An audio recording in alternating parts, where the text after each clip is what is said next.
Minister Zhuang, first of all, thank you for being with us. We are honored to have you here.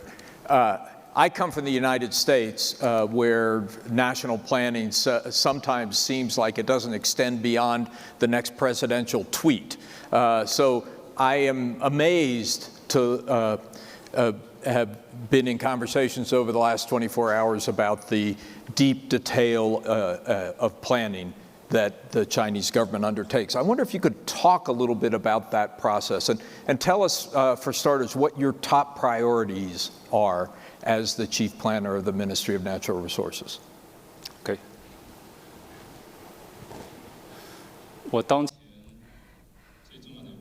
For me, the most important job is to develop a planning system for the national land space. As you know, last year, the Chinese government organized the Ministry of National Resources and decided that the planning of our land space will be part of our responsibility. In May this year, the CPC central government issued document number 18, which requires the development of a land space planning system and put it into implementation. This is my top priority.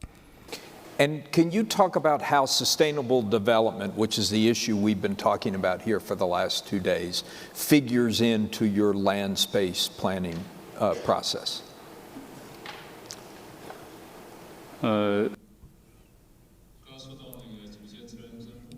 The organization of Ministry of Natural Resources, as identified in the national document, is to develop an ecological civilization constitutes a primary task for the perpetual development of the Chinese nation. So development of land space planning as part of our responsibility also means that in doing such planning, we have to bear in mind sustainable development as the most fundamental principle. How to promote sustainable development through this planning? I think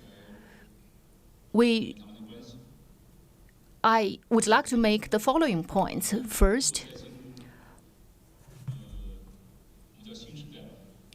while China enters into the new era, especially since the 18th National Party Congress, ecological civilization has become an important part of our overall planning, which are closely linked to sustainable development, that is, sustainable economical, social, and environmental development. The 5-in-1 overall pattern covers balanced development of economy, society, ecology, culture, and politics. As you may have noticed, for sustainable development, we stress economy, society, and environment.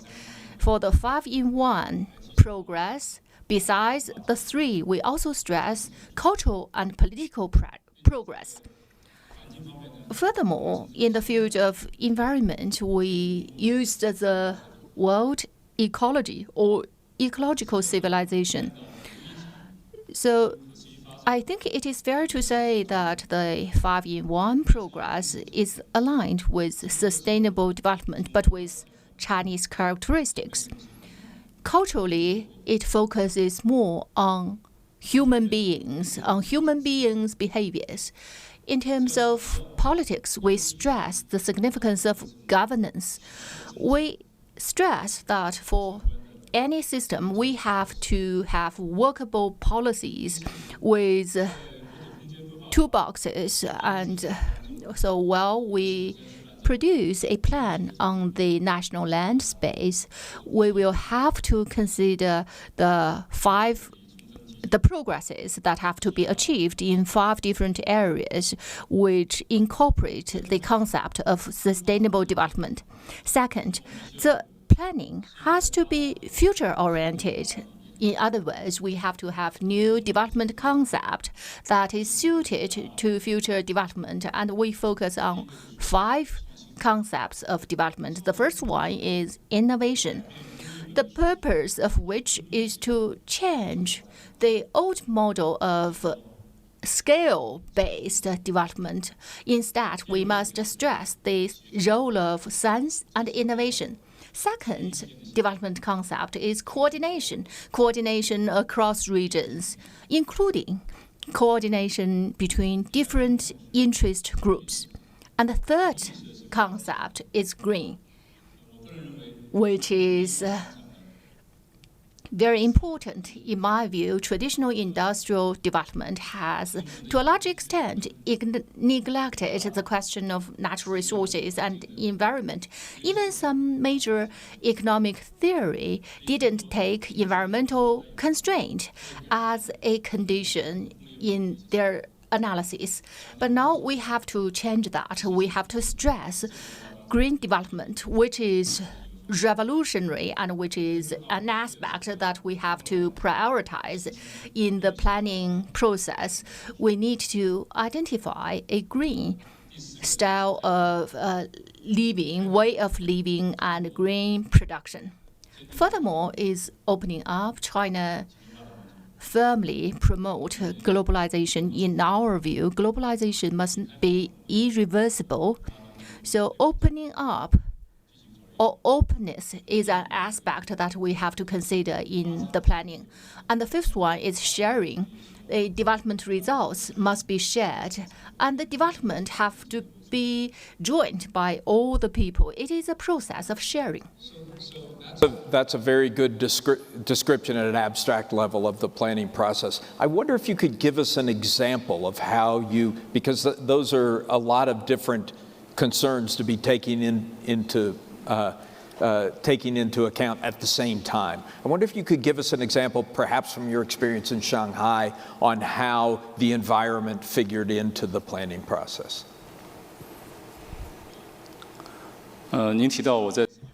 You mentioned my experience in Shanghai. I was quite fortunate that when I was working in Shanghai, I was part of the effort to organize the Shanghai 2035 master plan. That plan was actually formulated at the start of China's new era, which therefore reflects the new development concept and the requirement of sustainable development, and how environment is fit, or sustainable development fit in the planning. In the Shanghai experience, we identified 3 objectives. The first one is innovation-driven development. In other words, economic growth is driven by innovation. The second one is cultural or humanistic support. In other words, we focus on the role of human beings and the quality of living for all people. And the third one is ecological support, which was in its narrow sense. In other words, the Shanghai planning stressed green development. So you can see that it's also the economic, societal, and environmental dimensions taken into account. There are also many indicators, including response to climate change, biodiversity, urban security, etc., etc. In the planning process, Shanghai drew a few bottom lines first. In other words, those lines that you must not go over in seeking sustainable development. For example, ecological red line, the ecological functions of sensitive zones have to be protected first. In China, another red line is the protection of basic farmland, which is related to food security. Even though Shanghai is a rather developed city in China, but it has responsibility with regard to food security, because close supply of food can be part of green development. And the third one is a dynamic red line. For example, Shanghai is susceptible to typhoon attacks, so the city has to be resilient. Another red line is cultural protection. In our view, for needs of the people, there are material needs. There are also cultural needs, whether we can carry on our history so that our people will identify with our history and our city, is a challenge for us. Shanghai has identified those areas to protect.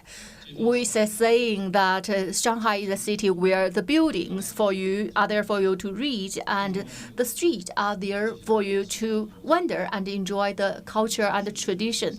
So these bottom lines were critical in our planning. Zhuang, you clearly have a very complex task ahead of you, but thank you for taking some time today to be with us. Appreciate it. Thank you.